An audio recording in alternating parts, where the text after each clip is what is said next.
அனைத்து நண்பர்களுக்கும் வணக்கம்.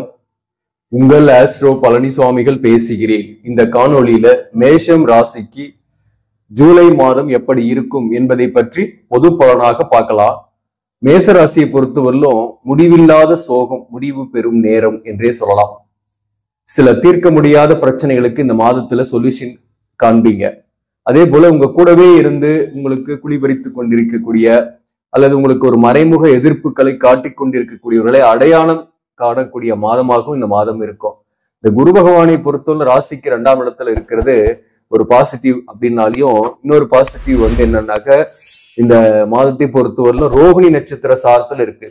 அப்போ அஸ்வினி நட்சத்திரத்தில் பிறந்தவர்களுக்கு எல்லாம் திருமணம் ஆகலைன்னா வரன்கள் பார்த்துட்டு இருக்கிறீங்கன்னா வரன்கள் அமையக்கூடிய வாய்ப்பு உண்டு. அதே போல திருமண வாழ்க்கையில் கூட ஒரு பெரிய அளவுக்கு கருத்து வேறுபாடு இல்லாம இருப்பீங்க. கணவன் மனைவி பிரியாமலேயே இருந்தா கூட ஒரு சதா சச்சரவுகள், கருத்து வேறுபாடுகள், ஆர்கியூமெண்டோட சில பேருக்குலாம் குறிப்பா அஸ்வினி நட்சத்திரத்தில் பிறந்தவர்களுக்கு இருந்துட்டு இருக்கோம்.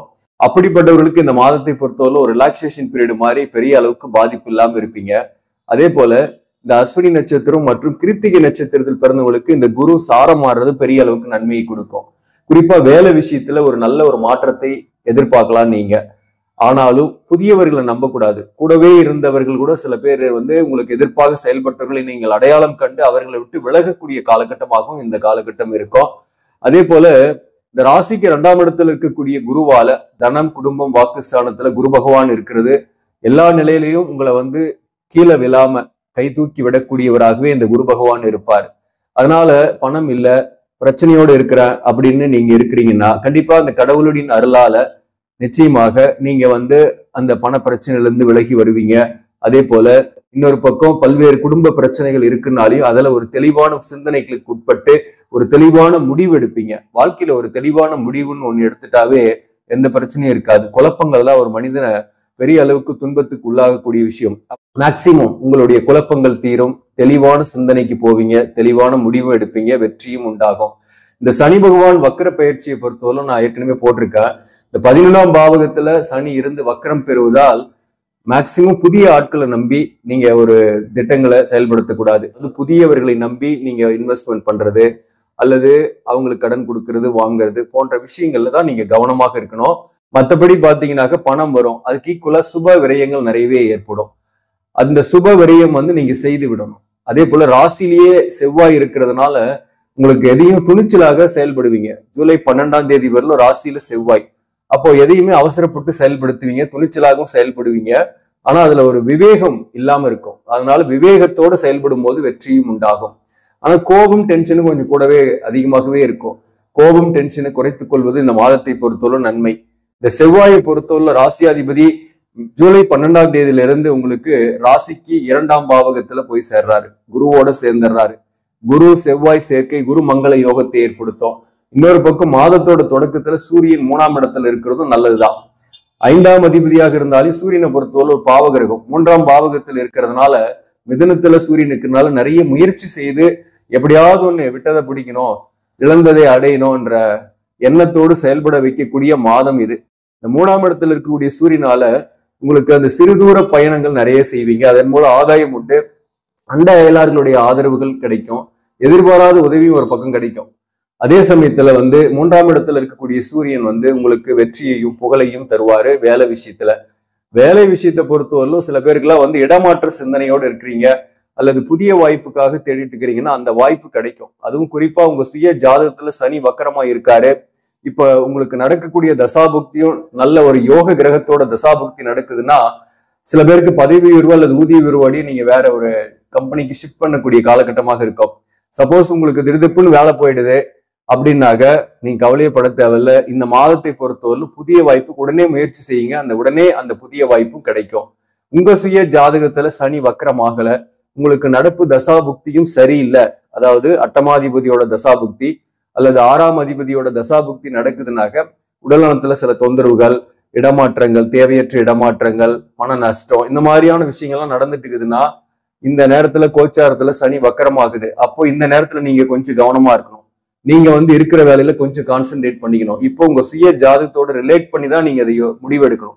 அதாவது ஒரு முறை செக் பண்ணிடுங்க. நீங்க சப்போஸ் ஜாபை விடணும் அப்படின்னாக்க நீங்க யார்கிட்டயாவது நீங்க வந்து உங்க ஜாதகத்தை கொடுத்து செக் பண்ணிட்டு ஒரு முடிவு எடுக்கிறது நல்லது.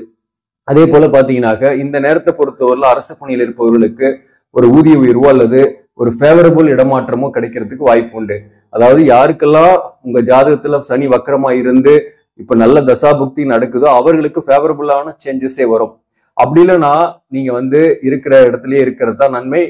அந்த இடத்துல கொஞ்சம் கூடுதல் பணிச்சுமை கூட இருக்கும், ஒர்க் ப்ரெஷர் இருக்கும். சனி வக்கரமானாவே ஒர்க் ப்ரெஷரும் கொஞ்சம் இருக்கும். அதே போல இந்த மாதத்தை பொறுத்தவரையில மாதத்தோட பிற்பகுதியில சூரியன் 4ஆம் பாவகத்துல, 4ஆம் பாவகத்துல புதன், சுக்கிரன், 4ஆம் பாவகத்துல சுக்கிரன் இருக்கிறது நல்லதுதான், திக் பலம். ஆனாலும் வந்து 2க்குரியவன் 4ஆம் இடம், பகை வீடு சுக்கிரனுக்கு. அதனால வண்டி வாகனங்கள்ல உங்களுக்கு செலவுகள் இருக்கும்.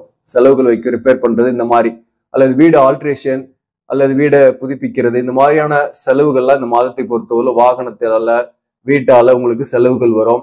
வாழ்க்கை துணைவருக்கு நீங்களும் ஏதாவது வந்து செய்து அவங்கள வந்து சந்தோஷப்படுத்த நினைப்பீங்க. அதற்காக கொஞ்சம் செலவுகளும் ஏற்படும். வாழ்க்கை துணைவர் வகையிலையும் உங்களுக்கு சில செலவுகளும் இந்த காலகட்டத்தை பொறுத்தவரையிலும் உண்டு.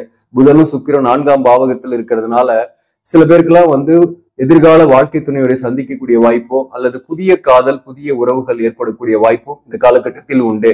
அதே சமயத்துல 4ஆம் பாவகத்துக்கு சூரியன் மாதத்தோட பிற்பகுதியிலிருந்து இருப்பாரு. அப்போ வந்து உடல்நலத்துல கொஞ்சம் தொந்தரவுகள், சின்ன சின்ன பிரச்சனைகள் வரும். அப்ப மட்டும் உடல்நலத்துல கொஞ்சம் கவனம் செலுத்திங்க. ஆடி மாசம் சொல்றேன் நானு. அதே போல வாழ்க்கை துணைவருடைய உறவுகள், குறிப்பா மாமனார் மாமியார் வகையில அந்த நேரத்துல சில பிரச்சனைகள் வரும். மாதத்தோட பிற்பகுதியில கொஞ்சம் விட்டு கொடுத்து போகணும், அல்லது நாசுக்காக கொஞ்சம் நடந்துக்கிறது நல்லது. அதாவது சில பிரச்சனை வந்து நீண்ட நாளா இழுபறியில் இருந்துட்டு இருக்கு. உதாரணமா மேரேஜே ஆகல, அஸ்வினி நட்சத்திரத்தில் பிறந்தவங்களுக்கு இன்னும் சில பேருக்குலாம் மேரேஜ் ஆகல, லேட் மேரேஜ் ஆயிட்டுக்குது, அல்லது திருமண வாழ்க்கையில ஒரு நிம்மதியற்ற சூழ்நிலையிலேயே இருந்துட்டு இருக்கிறோம்.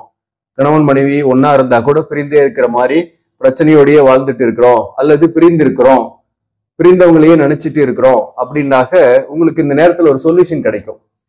குடும்ப வாழ்க்கை பிரச்சனைக்கு இந்த நேரத்துல ஒரு சொல்யூஷன் கிடைக்கும். மேரேஜ் ஆகலைனாக்க வரன்கள் கிடைக்கக்கூடிய வாய்ப்பும் இந்த காலகட்டத்தில் உண்டு.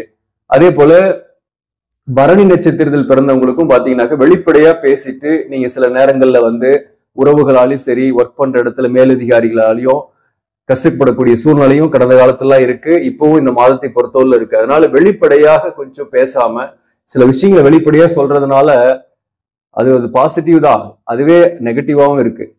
சிலர் மனம் புண்படுது, அல்லது சிலர் வந்து தேவையற்ற இது வந்து ஆர்கியூமெண்ட்டுக்கு உள்ளாகக்கூடிய சூழ்நிலை வரும். நம்ம வெளிப்படையா சொல்றதுனால நம்மளை தவறாக புரிந்து கொள்பவர்கள் மிக அதிகம். அதனால வந்து கொஞ்சம் கவனமாகவும் இருக்கணும். பரணி நட்சத்திரத்தில் பிறந்தவங்க பொறுத்தவரையிலும் அவர்களுக்குமே குரு 2ஆம் பாவகத்தில் இருக்கிறதுனால ஏதோ ஒரு வகையில குடும்பஸ்தானத்துல குரு இருக்கும் போது பணம் வரும், அதனால பிரச்சனை கிடையாது. தொழில் செய்யக்கூடியவர்கள், குறிப்பா பிசினஸ் பண்ணக்கூடியவர்களுக்கும் இந்த நேரத்துல வருமானம் சற்று கூடுதலாகவே வரும். ஆனா ராங் இன்வெஸ்ட்மெண்ட் பண்ணக்கூடிய வாய்ப்பு மிக அதிகம்.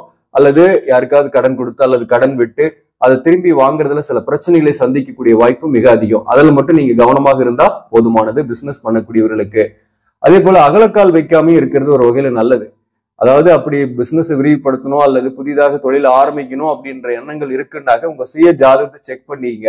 இந்த டைம்ல வந்து உங்க ஜாதகத்துல சனி வக்கரமா இருக்கா அல்லது உங்களுக்கு நல்ல தசாபுக்தி நடக்குதா என்பதை செக் பண்ணிட்டு நீங்க எதுவுமே விரிவுபடுத்துறதுலாம் நல்லது. மேலும் வந்து பாத்தீங்கன்னாக்க இந்த மாதத்தை பொறுத்தவரையிலும் சனி பகவான் 11ஆம் பாவகத்துல வக்கரமாகிறதுனால சகோதர வழி இருந்து வந்த பகை நீங்கும். அதே போல வந்து பாத்தீங்கன்னாக்க புத்திர பாக்கியத்துக்காக நீண்ட நாளா முயற்சி பண்ணிக்கிறீங்க, மருத்துவ ட்ரீட்மெண்ட் எடுத்துட்டு இருக்கிறீங்கன்னா அதுக்கான முயற்சிகளில் வெற்றியாகும். அது வந்து மாதத்தோட தொடக்கத்திலேயே உங்களுக்கு புத்திர பாக்கியத்துக்கான, அதாவது முயற்சிக்கான வெற்றி கிடைக்கக்கூடிய வாய்ப்பு உண்டு. ஒரு நல்ல செய்தி வரும்னு சொல்லலாம். பிள்ளைகள் மூலம் சந்தோஷமும் கிடைக்கும். பிள்ளைகளால சந்தோஷம், உங்க பிள்ளைங்களுக்கு வேலை கிடைக்கலாம், அல்லது உங்க பிள்ளைகளுக்கு வரன் அமையலாம், அல்லது ஏதோ ஒரு வகையில உங்க பிள்ளைகளால ஒரு மகிழ்ச்சி வரும், அவர்களுடைய சப்போர்ட் இருக்கும். 4ஆம் பாவகத்துல பாத்தீங்கன்னா இருக்கக்கூடிய புதன் பகவான் ஜூலை 19ஆம் தேதியிலிருந்து 5ஆம் பாவகத்துக்கு போயிடுறாரு. சோ புதன் 5ஆம் பாவகத்துல இருக்கலாம். ஏன்னா உங்க ராசிக்கு 6 5ஆம் இடத்துல இருக்கும் போது கடனே இருந்தா கூட கடனுடைய அழுத்தம் பெருசா இருக்காது. அதே போல உடல்நலத்துல சின்ன சின்ன தொந்தரவுகள் வந்தாலும் அதற்கு உரிய மருத்துவம் கிடைச்சி உடனே கியூர் ஆயிடும். அதனால பெரிய அளவுக்கு பாதிப்பும் இல்லை. குறிப்பா வயதானவர்களுக்கு பெரிய அளவுக்கு ரிஸ்க் எல்லாம் கிடையாது. இந்த மாதத்தை பொறுத்தவரை ஒரு சிறந்த மாதம் என்றுதான் சொல்ல முடியும். அதுவும் குறிப்பாக வந்து அஸ்வினி நட்சத்திரம் மற்றும் கிருத்திகை நட்சத்திரத்தில் பிறந்தவங்க பெரிய அளவுக்கு மாற்றங்களை சந்திக்க போறீங்க. கிருத்திகை நட்சத்திரத்துல பிறந்தவங்களுக்குமே கூட பாத்தீங்கன்னாக்க பொருளாதார ரீதியாக நல்ல ஒரு முன்னேற்றம் வரும். மேரேஜ் லைஃப்ல இருக்கக்கூடிய அந்த கருத்து வேறுபாடு, இஷ்யூஸ், பிரச்சனை எல்லாம் கொஞ்சம் குறையும். அதற்கு ஒரு தீர்வுகளும் காண்பீங்க. அந்த முடிவு எடுக்கக்கூடிய சந்தர்ப்பங்களும் இந்த காலகட்டத்தில் ஏற்படும். அதே போல உங்களுக்கு ராகு பகவானை பொறுத்துள்ள ராசிக்கு 12ஆம் பாவகத்திலையும் கேது வந்து 6ஆம் இடத்திலையும் இருக்கிறாரு. கேது 6ஆம் இடத்துல இருக்கும்போது சில பேருக்கு வழக்குகள் இருப்பீங்க, டிவோர்ஸ் கேஸ்ல இருக்கீங்க அல்லது சொத்து சம்பந்தமான கேஸ்ல இருக்கீங்கன்னா கூட குரு பார்வையில கேது இருக்கிறாரு. 6 5ஆம் பாவகத்துக்கு வரும்போது ஜூலை 19க்கு பிறகு அந்த வழக்குகள் இருப்பவர்களுக்கு சாதகமான முடிவுகள் கிடைக்கக்கூடிய வாய்ப்பு உண்டு. அது சொத்து பிரச்சனையா இருந்தாலும் சரி. 9 தான் குரு பகவான், அவர் வந்து 2ஆம் இடத்துல இருக்கிறார். பூர்வீக சொத்தால் ஆதாயம் கிடைக்கக்கூடிய காலகட்டம். இந்த குரு வந்து பாத்தீங்கன்னாக்க 2ஆம் பாவகத்தில் இருக்கக்கூடிய காலகட்டத்துக்குள்ள பூர்வீக சொத்து வரலாம், அல்லது பூர்வீக சொத்துல ஏதாவது பிரச்சனை இருக்குன்னா அதுல வில்லங்கங்கள் தீர்ந்து அது உங்க கைக்கு வரக்கூடிய வாய்ப்போ, அதை விற்கிறதுனால ஆதாயமோ, அல்லது சொத்து சம்பந்தமாக நீண்ட நாள இழுபறியில் இருக்கு, விற்க முடியல அல்லது வாங்க முடியலன்னா அதுக்கான வாய்ப்புக்கெல்லாம் இந்த வருஷம் கண்டிப்பாக உண்டு. மேசராசி நண்பர்களுக்கு வீடு கட்டுறது, வாகனம் வாங்குறது, அதற்கான செலவுகள், அது போன்ற முயற்சிகள், வெற்றி இதெல்லாமும் இந்த காலகட்டத்தில் ஏற்படும். 12ஆம் பாவகத்துல ராகு பகவான் சுபவரியத்தை ஏற்படுத்துவார். பயப்பட வேண்டியதில்லை. ஏன்னா குரு வந்து 2ஆம் இடத்துல இருக்கிறார் இல்லையா? அப்போ சுபவரியம், கடன் வாங்கக்கூடிய வாய்ப்பு வந்தாலையும் அந்த கடனால பெரிய அளவுக்கு மன அழுத்தம் இல்லாம இருப்பீங்க. அது சுப கடனாக தான் இருக்கும். அதனால தாராளமா எந்த பிரச்சனையும் கிடையாது. தொலைதூர பயணங்கள் சில பேருக்கு சாத்தியமாகும். குறிப்பா வந்து வெளிநாட்டுல இருப்பவர்களுக்கு தாய்நாட்டுக்கு வந்து போகக்கூடிய வாய்ப்போ, அங்க இருக்கக்கூடியவர்களுக்கு ஆன்சைட்ல கிடைச்சு வெளிநாட்டுக்கு வேலை கிடைக்கிறதுக்கு ட்ரை பண்றீங்கன்னா அதுக்கான வாய்ப்பு இந்த காலகட்டத்தில் உண்டு.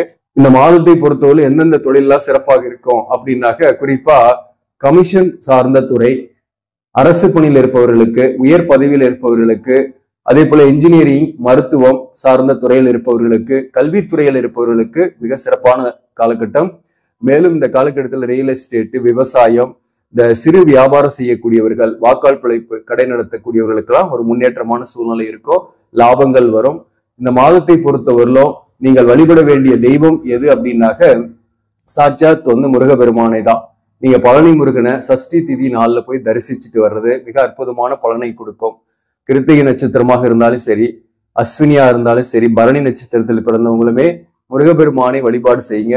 மேக்சிமம் பழனி முருகன் கோயிலுக்கு போயிட்டு வரதுக்கு கூட ட்ரை பண்ணலாம். அப்படி முடியாதவங்க வீட்டுக்கு அருகிலேயே இருக்கக்கூடிய முருகன் கோயிலுக்கு போய் சஷ்டி திதி நாள்ல வணங்கிட்டு முருகனுக்கு அபிஷேகம் அர்ச்சனை செய்து பிரசாதத்தை 4 பேர் கொடுத்துட்டு சந்தோஷமா வாங்க. நிச்சயமா உங்க வாழ்க்கையும் மகிழ்ச்சியாக இருக்கும். ஆக நண்பர்களே, இந்த பதிவு உங்களுக்கு பிடிச்சிருந்தாக லைக் பண்ணுங்க, இதை மற்றவர்களுக்கும் ஷேர் பண்ணுங்க.